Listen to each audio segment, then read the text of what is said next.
I no longer live in the frequency of money as defined by capitalism. That's a powerful statement, isn't it? Something where we kind of like sit up and go, what? What do you mean we're not adhering to money defined by capitalism?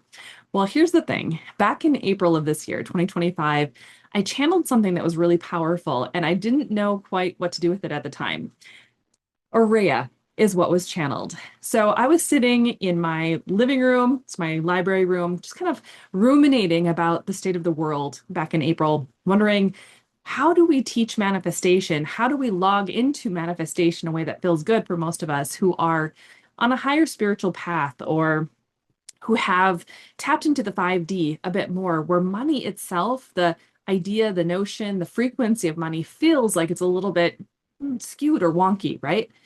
And as I was having this conversation in my head, the idea of something different came that, like, in order to really tap into true abundance, into what money was meant to be for us, we almost need to give it a different name and define its parameters intentionally. Where money, I think, kind of came out of just this need of exchange and trade. And like we didn't really know fully what we wanted to do with money beforehand, or at least the majority of people didn't. And maybe the few who did know, they're the ones that controlled it. So as we look at how money has changed, as we've looked at how it's grown and how it's impacted our lives in society, we realize the way it was set up is kind of not great. It's not how most of us want to feel about abundance or feel about the support from the universe.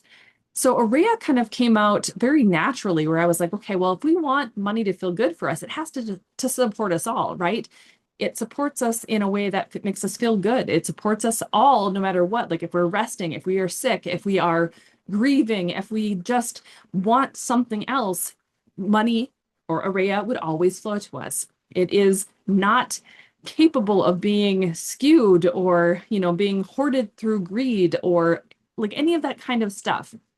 So what ended up happening was I went back and forth with ChatGPT back in April, and we came up with a manifesto. It's called the Aureya Manifesto.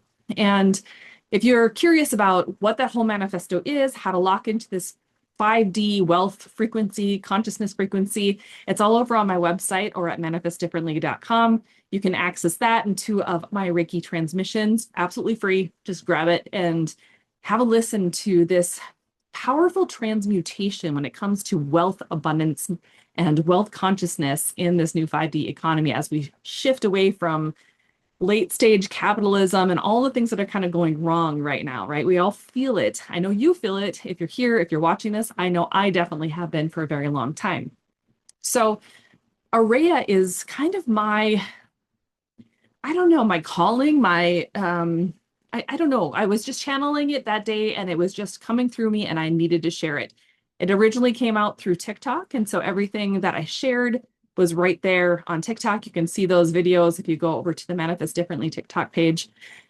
But ultimately, I wanted to share this with you because if you've been feeling this discord between how like reality seems to be working when it comes to abundance and how like the haves and have-nots have gotten so much vast, like the void between the two are so vast.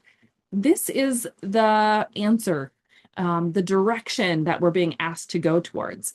So when I was channeling this information, it was really about this heart-led center where we're taking care of all, where we're not only us ourselves are taken care of, but we're also taking care of those in the collective, right?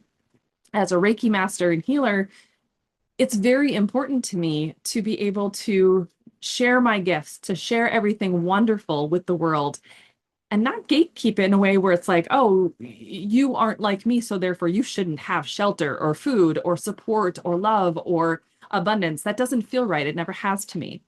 And so it's all about how do we lift up the community? How do we make this a place for all of us, right? So at any rate, I would love for you to check out the Aureya Frequency. It's over on manifestdifferently.com. Or if you go to the channel, my channel at YouTube here, you can see that the Start Here section is all about Aureya. So for those of you who are wondering, like, what is this Aureya thing that I keep mentioning in my transmissions? That's the start of it all. And that's how the oversoul of Aureya keeps coming through when it comes to the transmissions that I share with you. Now, this is the first Aureya Friday, Frequency Friday that I'm doing, and I want to create this as something that's going to continue onward as we move forward. Like I would like to do this every single Friday. How this will evolve, I'm not quite sure. This one is obviously sharing a little bit more about Aureya, but I wanted to share like the frequency. I have my Reiki hand spirals on right now. I wanted to, I guess, pull a card, channel what the energy is about today. Like, what is the universe trying to tell us? And then kind of shift into like, what are we going to start seeing now in this next week? So today is our first Friday. I'm going to pull a card. Now, this is from my Threads of Fate Oracle deck. It's the Shadow Edition. I love this deck. I actually got this on a Kickstarter a while back. I love, love, love it. Whoop. All righty. Okay. And we got Fate. I don't know if you can see it. There we go. Fate. That is kind of funny. And the reason I'm laughing is because Fate, the reason I'm laughing is because, okay, not only is this the Threads of Fate Oracle deck, and now we just pulled Fate, but Fate has always been a big part of my role. If you read any of my fiction books, I write a lot of urban fantasy and paranormal fantasy, and literally Fate is like the biggest part of this whole thing. So my tagline even has Unraveling the Threads of Fate.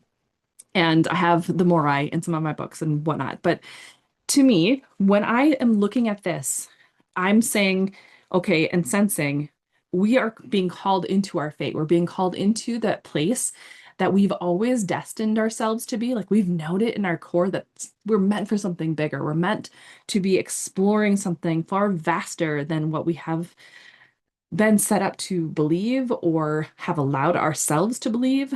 And so now it's our turn to step into the fate that we are creating for ourselves. And that can be scary at times, right? It can be leaving behind the old so that we can step into something brand new, something that's going to help us to level up in ways that we can't even fathom right now. And oftentimes that destiny, that fate that's calling to us is the very thing that we keep telling ourselves we don't want to do, or we're too scared to do, or we don't want to put ourselves out there to do. For me, what that looks like or has looked like is sharing a lot of these gifts and sharing them in a way that isn't gatekept, I guess, behind the idea of my books. So as an author, I've been writing since 2010, and I've been sharing a lot of esoteric information, a lot of mystical information, a lot of paranormal information through my books, and I channel a lot of it into my writing. Not only is it channeled, but I do have a background and study in ancient art, history, and literature. So there is a lot of like mythology that I've studied throughout the years, but that's been a passion of mine, right? And so here now I'm stepping into my collective power of, okay, I am a channel. I am an energy Reiki healer. I've been doing Reiki since 2002. I became a Reiki master in 2008. And I've done it behind the scenes. I've done it for my family. I've done it for my plants. I've done it for that sort of thing. But I've never really shared it outwardly as bigly. Is that a word? That's not a word. But as much as I am right now, right?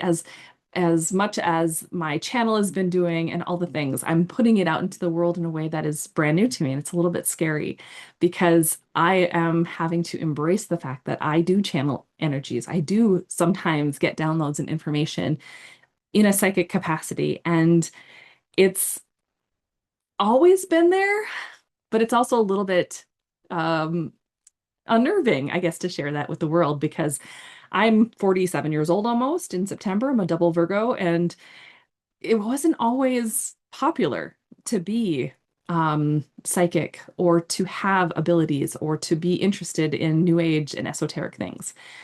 So my fate and your fate are intertwined now. We are in this place together.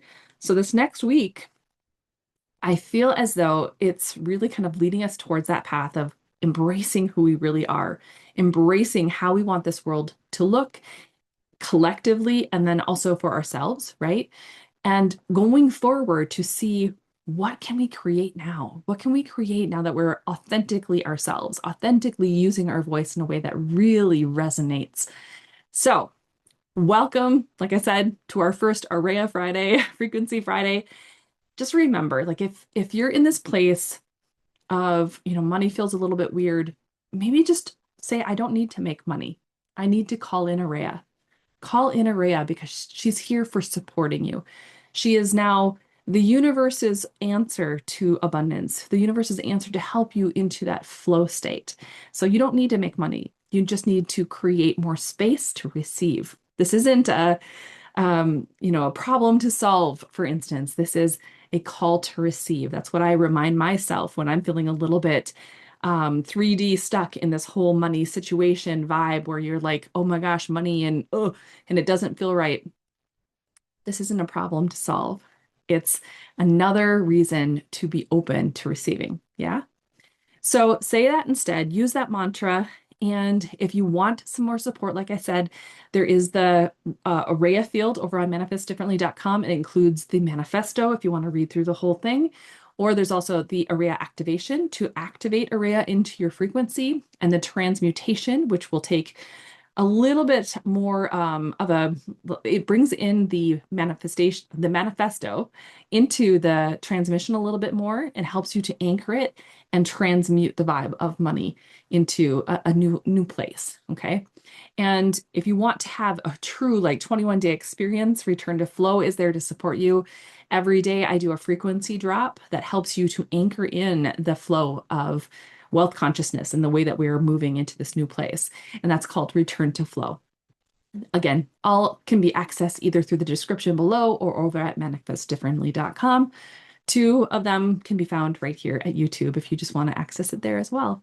You find the way in that's calling you, because that's what's most important to me. I'm here to support you. I'm here to support the Awakening Collective and to step into my own fate and understand how to be the voice that I've always been called to be. So welcome. Thank you for being here, and we'll see you again next Friday.